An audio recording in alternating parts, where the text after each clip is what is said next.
2026ರ IPL ಸೀಸನ್ನ ಅಸಲಿ ಖದರ್ ಈಗ start ಆಗ್ತಿದೆ. Royal Challengers Bengaluru, Rajasthan Royals ಹಾಗೆ ಪಂಜಾಬ್ ತಂಡಗಳು ಈ ಸಲ ಸೂಪರ್ ಟೀಮ್ಗಳು. ಈಗ ಸೋಲೆ ಇಲ್ಲದ ಸರದಾರರ ನಡುವಿನ ಹೈ ವೋಲ್ಟೇಜ್ ಫೈಟ್ಗೆ ವೇದಿಕೆ ಸಿದ್ಧವಾಗ್ತಿದೆ. ಶುಕ್ರವಾರ ಗುವಾಹಟಿಯಲ್ಲಿ ಬೆಂಗಳೂರು ವರ್ಸಸ್ ರಾಜಸ್ಥಾನ ನಡುವೆ ಫೈಟ್ ನಡೆಯಲಿದೆ. ಈ ಸೀಸನ್ ಅಲ್ಲಿ ಇಬ್ರು ಕೂಡ ಅಜೇಯವಾಗಿ ಮುನ್ನುಗ್ತಿದ್ದಾರೆ. ಹೀಗಾಗಿ ಯಾರಿಗೆ ಮೊದಲ ಸೋಲು ಅನ್ನೋದು ಈ ಪಂದ್ಯದಲ್ಲಿರುವಂತಹ ಪ್ರಶ್ನೆ. ಅಷ್ಟಕ್ಕೂ ರಿಯಲ್ ಚಾಲೆಂಜ್ ನಲ್ಲಿ ಮೊದಲ ಸೋಲು ಯಾರಿಗೆ? ಕಿಂಗ್ ಕೊಹ್ಲಿ ಎದುರಲ್ಲೂ ಕೂಡ ಆರ್ಭಟಿಸ್ತಾರ ಸೂರ್ಯವಂಶಿ. ಎರಡು ತಂಡಗಳ ಬ್ಯಾಟಿಂಗ್ ಹಾಗೆ ಬೌಲಿಂಗ್ ಲೈನ್ ಅಪ್ ಹೇಗಿದೆ ಅನ್ನೋದನ್ನ ಈ ವಿಡಿಯೋದಲ್ಲಿ ಹೇಳ್ತೇನೆ. ನಾನು ಶಾಂತ. ನೀವು ಸುದ್ದಿಯಾನದ ಸಬ್ಸ್ಕ್ರೈಬರ್ ಆಗೋದಕ್ಕೆ ಮರಿಬೇಡಿ. RCB ವರ್ಸಸ್ RR ನಡುವಿನ ಪಂದ್ಯ ಏಪ್ರಿಲ್ 10 ಅಂದ್ರೆ ಇದೇ ಶುಕ್ರವಾರ ಗುವಾಹಟಿಯಲ್ಲಿ ನಡೆಯಲಿದೆ. ಎರಡೂ ತಂಡಗಳು ಕೂಡ ಸೂಪರ್ ಸ್ಟ್ರಾಂಗ್ ಆಗಿದ್ದು ಈ ಸೀಸನ್ ಅದ್ಭುತವಾಗಿ ಸ್ಟಾರ್ಟ್ ಮಾಡಿದ್ದಾರೆ. ಜೊತೆಗೆ ಸೋಲನ್ನು ಕೂಡ ಕಂಡಿಲ್ಲ.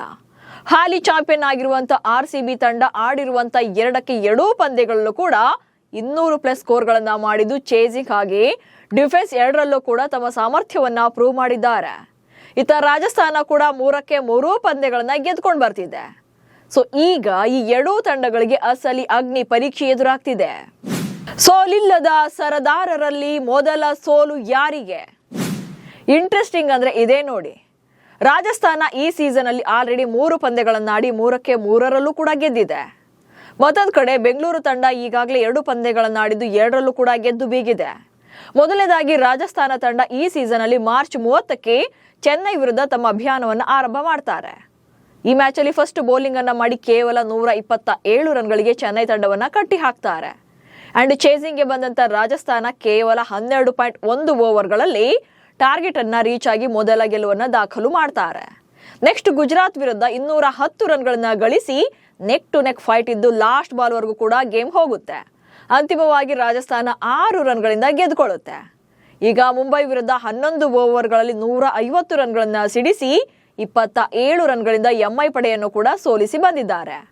ಇನ್ನು RCB ತಂಡ ಫಸ್ಟ್ ಮ್ಯಾಚ್ ಅಲ್ಲಿ ಹೈದರಾಬಾದ್ ವಿರುದ್ಧ ಫಸ್ಟ್ ಫೀಲ್ಡಿಂಗ್ ಅನ್ನ ಮಾಡಿ ಅವರನ್ನ 201 ರನ್ಗಳಿಗೆ ಕಂಟ್ರೋಲ್ ಮಾಡ್ತಾರೆ. ನೆಕ್ಸ್ಟ್ 15.4 ಓವರ್ಗಳಲ್ಲಿ ಟಾರ್ಗೆಟ್ ಅನ್ನ ಬೆನ್ನಟ್ಟಿ ಗೆದ್ದು ಬೀಗ್ತಾರೆ.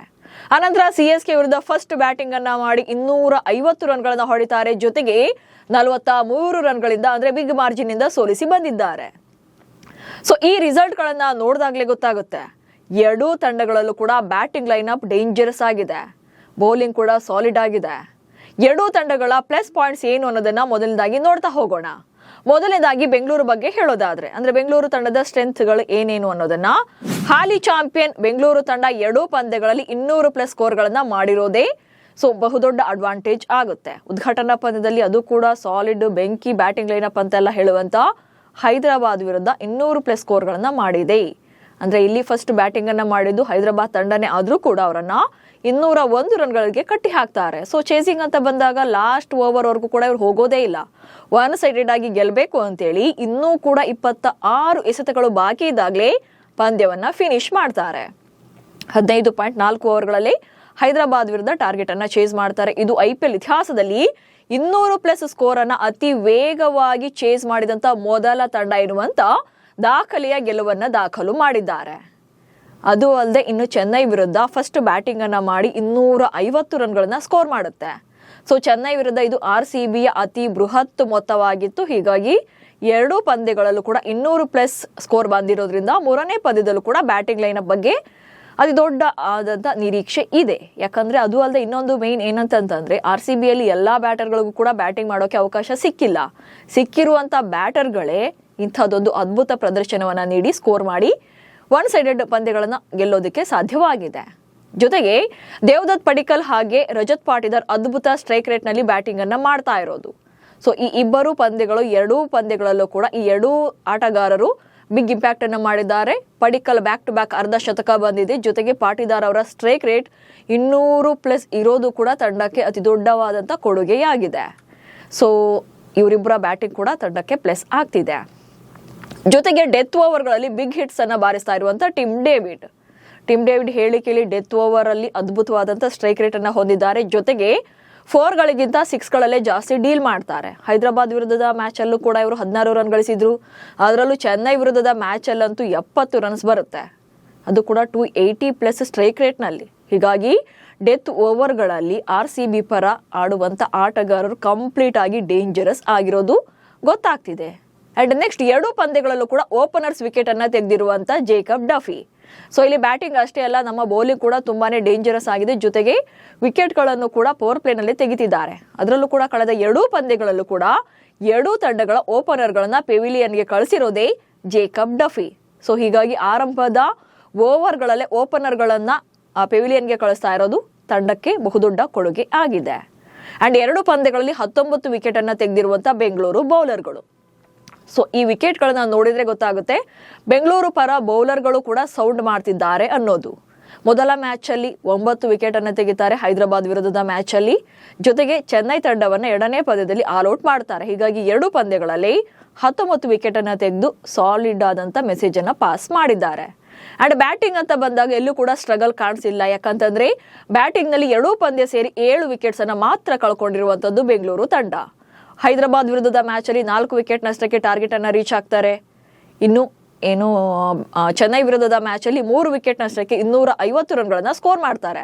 ಸೊ ಇದು ಬ್ಯಾಟಿಂಗ್ ಎಲ್ಲೂ ಕೂಡ ಸ್ಟ್ರಗಲ್ ಕಂಡಿಲ್ಲ RCB ತಂಡಕ್ಕೆ. ಸೊ ಇದನ್ನೆಲ್ಲ ನೋಡಿದಾಗ ಬೆಂಗಳೂರು ತಂಡದಲ್ಲಿ ಬ್ಯಾಟಿಂಗ್ ಬಗ್ಗೆ ಮಾತಾಡಂಗಿಲ್ಲ. ಜೊತೆಗೆ ಬೌಲಿಂಗ್ ಕೂಡ ಸ್ಟ್ರಾಂಗ್ ಆಗೇ ಇದೆ. ಎಲ್ಲರೂ ಕೂಡ ವಿಕೆಟ್ ಟೇಕಿಂಗ್ ಎಬಿಲಿಟಿಯನ್ನ ತೋರಿಸಿದ್ದಾರೆ. ಸೊ 2 ಪಂದ್ಯಗಳಲ್ಲಿ 19 ವಿಕೆಟ್ಗಳನ್ನ ತೆಗೆದಿರೋದು ಇದಕ್ಕೆ best example. So winning track ನಲ್ಲೇ 3ನೇ ಪಂದ್ಯಕ್ಕೆ ಬರ್ತಾ ಇರೋದ್ರಿಂದ ಇಲ್ಲಿ ಅಂಥ ದೊಡ್ಡದೊಂದು ಪರ್ಫಾರ್ಮೆನ್ಸ್ ಅನ್ನ ಮತ್ತೆ ನಿರೀಕ್ಷೆ ಮಾಡಬಹುದು. ಇನ್ನು ರಾಜಸ್ಥಾನ ತಂಡದ ಸಕ್ಸಸ್ಫುಲ್ ಜರ್ನಿಯ ಸೀಕ್ರೆಟ್ ಏನು ಅನ್ನೋದನ್ನ ನೋಡ್ತಾ ಹೋಗೋಣ.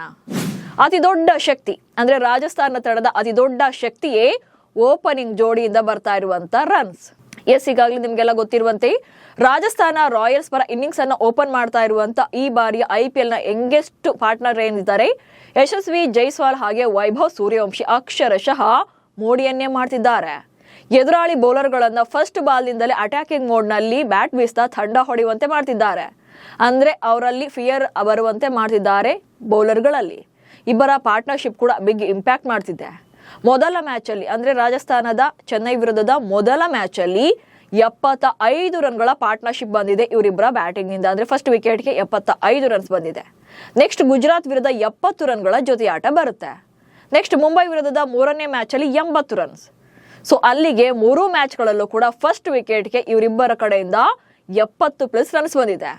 ಈ ಮೂಲಕ ಪವರ್ ಪ್ಲೇನಲ್ಲಿ ಭದ್ರ ಬುನಾದಿಯನ್ನ ಹಾಕೊಡ್ತಿದ್ದಾರೆ ರಾಜಸ್ಥಾನ ತಂಡಕ್ಕೆ. ಹೀಗಾಗಿ ನೆಕ್ಸ್ಟ್ ಬರುವಂತಹ ಬ್ಯಾಟರ್ಗಳು ಪ್ರೆಷರ್ ಫ್ರೀ ಆಗಿ ಬ್ಯಾಟ್ ಬೀಸಿದ್ರು ಸಾಕು ಒಂದೊಳ್ಳೆ ಸ್ಕೋರ್ ಅನ್ನ ಸೆಟ್ ಮಾಡಬಹುದು. ಅಂಡ್ ನೆಕ್ಸ್ಟ್ ಸೂರ್ಯವಂಶಿ ಮತ್ತು ಜೈಸ್ವಾಲ್ ಬೆಂಕಿ ಫಾರ್ಮ್ ನಲ್ಲಿ ಬ್ಯಾಟಿಂಗ್ ಅನ್ನ ಮಾಡ್ತಾ ಇರೋದು. Yashasvi Jaiswal already back to back ಅರ್ಧ ಶತಕವನ್ನ ಬಾರಿಸಿದ್ದಾರೆ. ಇನ್ನು ಸೂರ್ಯವಂಶಿ ಕೂಡ ಮೊದಲ ಪಂದ್ಯದಲ್ಲಿ ಅರ್ಧ ಶತಕ ಬಾರಿಸಿದ್ರು. ಅನಂತರದ ಪಂದ್ಯಗಳಲ್ಲಿ ಕೂಡ ಒಂದೊಳ್ಳೆ ಸೆಟ್ ಆಗುವಂತ ನಂಬರ್ಸ್ ಇವ್ರ ಕಡೆಯಿಂದ ಬಂದಿದೆ. ಅದಕ್ಕಿಂತ ಜಾಸ್ತಿ ಅದ್ಭುತವಾದಂತ ಸ್ಟ್ರೈಕ್ ರೇಟ್ ನಲ್ಲಿ ಬ್ಯಾಟ್ ಬೀಸಿರೋದು ತಂಡಕ್ಕೆ ಪ್ಲಸ್ ಆಗ್ತಿದೆ. ಜೊತೆಗೆ ರಾಜಸ್ಥಾನ ತಂಡದಲ್ಲಿ ಬೌಲರ್ಗಳ ಕಡೆಯಿಂದಲೂ ಕೂಡ ಸಪೋರ್ಟ್ ಸಿಗ್ತಾ ಇದೆ. ರಾಜಸ್ಥಾನ ಪರ ನಾಂಡ್ರೆ ಬರ್ಗರ್ ಹಾಗೆ ರವಿ ಬಿಷ್ಣೋಯ್ ಬೌಲಿಂಗ್ ನಲ್ಲಿ ಕಮಾಲ್ ಮಾಡ್ತಿದ್ದಾರೆ. ಚೆನ್ನೈ ವಿರುದ್ಧದ ಮ್ಯಾಚ್ ಅಲ್ಲಿ ಬರ್ಗರ್ 4 ವಿಕೆಟ್ ಅನ್ನ ಪಡೆದಿದ್ರು. ಇನ್ನು ಗುಜರಾತ್ ವಿರುದ್ಧ ರವಿ ಬಿಷ್ಣೋಯ್ 4 ವಿಕೆಟ್ ಅನ್ನ ಬೇಟೆಯಾಡಿದ್ರು. ಆನಂತರ MI ವಿರುದ್ಧ ಬೌಲಿಂಗ್ ಮಾಡಿದವರೆಲ್ಲ ವಿಕೆಟ್ಸ್ ಅನ್ನ ತಗೊಂಡಿದ್ರು. ಸೊ ಇಲ್ಲಿ ರಾಜಸ್ಥಾನ ಬೌಲಿಂಗ್ ನಲ್ಲಿ ಏನ್ ವೀಕ್ ಇಲ್ಲ ಅನ್ನೋದು ಇಲ್ಲಿ ಗೊತ್ತಾಗ್ತಿದೆ. ಜೊತೆಗೆ ರಾಜಸ್ಥಾನದ ಬೌಲರ್ಗಳು 3 ಪಂದ್ಯಗಳಲ್ಲಿ 27 ವಿಕೆಟ್ಗಳನ್ನ ತೆಗೆದಿದೆ ಬೌಲಿಂಗ್ ಯೂನಿಟ್. ಸೊ ಇದನ್ನ ನೋಡಿದ್ರೆ ಗೊತ್ತಾಗುತ್ತೆ ರಾಜಸ್ಥಾನದ ಬೌಲರ್ಗಳು ಕೂಡ ಅದ್ಭುತವಾಗಿ ಬೌಲಿಂಗ್ ಅನ್ನ ಮಾಡಿದ್ದಾರೆ ಅನ್ನೋದು. ಸೊ RR ನಲ್ಲಿ 3 ಮ್ಯಾಚ್ ಅಲ್ಲಿ 27 ವಿಕೆಟ್ ಅನ್ನ ತಗೊಂಡಿದ್ದಾರೆ. ಜೊತೆಗೆ CSK ತಂಡವನ್ನ ಆಲ್ ಔಟ್ ಮಾಡಿದ್ರು. ಗುಜರಾತ್ ವಿರುದ್ಧ 8 ವಿಕೆಟ್, ಆನಂತರ ಮುಂಬೈ ಬ್ಯಾಟರ್ಗಳಲ್ಲಿ 9 ವಿಕೆಟ್ಗಳನ್ನ ತಗೊಂಡಿದ್ರು. ಹೀಗಾಗಿ ಬೌಲಿಂಗ್ ಕೂಡ ಸ್ಟ್ರಾಂಗ್ ಆಗಿ ಕಾಣ್ತಿದೆ. ಆದ್ರೆ ರಾಜಸ್ಥಾನ ಬ್ಯಾಟಿಂಗ್ ಮಾಡುವಾಗ ಈ ಸೀಸನ್ ಅಲ್ಲಿ 3 ಮ್ಯಾಚ್ಗಳನ್ನ ಆಡಿದೆ. 3 ಮ್ಯಾಚ್ಗಳಲ್ಲಿ ಸೇರಿ 11 ವಿಕೆಟ್ಗಳನ್ನ ಮಾತ್ರ ಕಳ್ಕೊಂಡಿದೆ. ಅಂದ್ರೆ ಇಲ್ಲಿ ರಾಜಸ್ಥಾನದ ಪರ ಟಾಪ್ ಆರ್ಡರ್ ಬ್ಯಾಟರ್ಗಳೇ ಗೇಮ್ ಫಿನಿಶ್ ಮಾಡ್ತಾ ಇರೋದು. ಎಲ್ರಿಗೂ ಕೂಡ ಬ್ಯಾಟಿಂಗ್ಗೆ ಅವಕಾಶ ಸಿಕ್ಕಿಲ್ಲ. ಹೀಗಾಗಿ ಈ ಮ್ಯಾಚ್ ಕೂಡ ಬಿಗ್ ಸ್ಕೋರ್ ಮ್ಯಾಚ್ ಆಗುವಂತ ಎಲ್ಲಾ ಲಕ್ಷಣಗಳು ಕೂಡ ಕಾಣ್ತಾ ಇದೆ. ಇನ್ನು ಈ ಮ್ಯಾಚ್ ನಲ್ಲಿ 2 ತಂಡಗಳಲ್ಲಿ ಪವರ್ ಹಿಟ್ಗಳೇ ಇದ್ರೂ ಕೂಡ ಅಂದ್ರೆ ಸ್ಟಾರ್ ಪ್ಲೇಯರ್ಗಳೇ ಇದ್ರೂ ಕೂಡ ಎಲ್ಲರ ಕಣ್ಣು ಇಬ್ಬರ ಮೇಲೆ ಫೋಕಸ್ ಆಗಿರುತ್ತೆ. ಒಂದ್ ಕಡೆ ಅದು ಕಿಂಗ್ ವಿರಾಟ್ ಕೊಹ್ಲಿ, ಮತ್ತೊಂದು ವೈಭವ್ ಸೂರ್ಯವಂಶಿ. ಕಿಂಗ್ ಕೊಹ್ಲಿ ಮುಂದೆ ವೈಭವಿಸ್ತಾರ ಸೂರ್ಯವಂಶಿ. ಲಾಸ್ಟ್ ಸೀಸನ್ ಇಂದ IPL ನಲ್ಲಿ RR ಮ್ಯಾಚ್ ಅಂದ್ರೆ ಅಲ್ಲಿ ವೈಭವ್ ಸೂರ್ಯವಂಶಿ ಅವರ ಬ್ಯಾಟಿಂಗ್ ಆಗಿ ಎಲ್ಲರೂ ಕಾಯ್ತಾ ಇರ್ತಾರೆ. ಆತ ಸ್ಟ್ರೈಕ್ ನಲ್ಲಿ ಇದ್ದ ಅಂದ್ರೆ ಪ್ರತಿ ಬಾಲ್ನಲ್ಲೂ ಕೂಡ 6ನೇ ಎಕ್ಸ್ಪೆಕ್ಟ್ ಮಾಡ್ತಾರೆ. ಅಂಡ್ RCB ಮ್ಯಾಚ್ ಅಂದಾಗ ಎಲ್ಲರ ಕಣ್ಣು ಕೂಡ ಕಿಂಗ್ ಕೊಹ್ಲಿ ಮೇಲೆ ಇರುತ್ತೆ. ಬ್ಯಾಟಿಂಗ್ ನಲ್ಲಿ ಅವರ ಸ್ಟೈಲಿಶ್ ಶಾಟ್ ಗಳನ್ನ ಎಂಜಾಯ್ ಮಾಡ್ತಾರೆ. ಜೊತೆಗೆ ಫೀಲ್ಡಿಂಗ್ ಟೈಮ್ ಅಲ್ಲಿ ಎದುರಾಳಿ ಪಡೆಯ ಯಾವ ಬ್ಯಾಟರ್ನ ಹೇಗೆ ಕಟ್ಟಿ ಹಾಕಬೇಕು ಅನ್ನುವಂತ ಪ್ಲಾನ್ ಮಾಡೋದು ಕೂಡ ಕೊಹ್ಲಿಯೇ. RCBಗೆ ಪಾಟೀದಾರ್ ಕ್ಯಾಪ್ಟನ್ ಆದ್ರೂ ಕೂಡ ಗೇಮ್ ಪ್ಲಾನ್ ಎಲ್ಲವೂ ಕೂಡ ವಿರಾಟ್ ಕೊಹ್ಲಿ ಅವರದ್ದೇ ಆಗಿರೋದ್ರಿಂದ ಸೂರ್ಯವಂಶಿಯನ್ನ ಎಷ್ಟು ಬೇಗ ಸೈಲೆಂಟ್ ಮಾಡ್ತಾರೆ ಅನ್ನೋದು ಕೂಡ ಮುಖ್ಯ ಆಗುತ್ತೆ. ಆಲ್ರೆಡಿ ಜಸ್ಪ್ರೀತ್ ಬುಮ್ರಾ ಬೌಲಿಂಗ್ ನಲ್ಲೂ ಕೂಡ ಅಬ್ಬರಿಸಿರುವಂತಹ ಸೂರ್ಯವಂಶಿ ಬೆಂಗಳೂರು ವಿರುದ್ಧ ಗರ್ಜಿಸ್ತಾರಾ, ಕಿಂಗ್ ಕೊಹ್ಲಿ ಮುಂದೆ ಕೂಡ ಬಿಗ್ ಇನ್ನಿಂಗ್ಸ್ ಬರುತ್ತಾ ಅಂತ ಕಾಯ್ತಿದ್ದಾರೆ. ಸೊ ಇವರಿಬ್ಬರ ಬ್ಯಾಟಲ್ ಕೂಡ ಅಷ್ಟೇ ಇಂಟ್ರೆಸ್ಟಿಂಗ್ ಆಗಿರುತ್ತೆ. ಒಟ್ನಲ್ಲಿ 2 ಬಲಿಷ್ಠ ತಂಡಗಳ ಕಾಳಗದಲ್ಲಿ ಬ್ಯಾಟಿಂಗ್ ಹಾಗೆ ಬೌಲಿಂಗ್ ಎರಡರಲ್ಲೂ ಕೂಡ ಬಿಗ್ ಫೈಟ್ ಅಂತೂ ಇದ್ದೇ ಇರುತ್ತೆ. ಸತತವಾಗಿ ಪಂದ್ಯಗಳನ್ನ ಗೆದ್ದುಕೊಂಡು ಅದ್ಭುತವಾದಂತಹ ಫಾರ್ಮ್ ನಲ್ಲಿ ಇರೋದ್ರಿಂದ ಈ ಮ್ಯಾಚ್ ಅಲ್ಲಿ ಗೆದ್ದು ಯಾರು ಅಜೇಯ ಜರ್ನಿಯನ್ನ ಕಂಟಿನ್ಯೂ ಮಾಡ್ತಾರೆ, ಯಾರು ಟೂರ್ನಿಯಲ್ಲಿ ಮೊದಲ ಸೋಲನ್ನು ಅನುಭವಿಸ್ತಾರೆ ಅನ್ನೋದೇ ಈಗಿರುವಂತ $1 ಮಿಲಿಯನ್ ಪ್ರಶ್ನೆ. ಸೊ ನಿಮ್ಮ ಪ್ರಕಾರ ಬೆಂಗಳೂರು ವರ್ಸಸ್ ರಾಜಸ್ಥಾನ ನಡುವಿನ ಪಂದ್ಯದಲ್ಲಿ ಯಾರಿಗೆ ಈ ಟೂರ್ನಿಯ ಮೊದಲ ಸೋಲು ಅನ್ನೋದನ್ನ ಕಮೆಂಟ್ಸ್ ಮೂಲಕ ತಿಳಿಸಿ. ಹಾಗೆ ಸುದ್ದಿಯನ್ನ ಫಾಲೋ ಮಾಡಿ. ನಮಸ್ಕಾರ.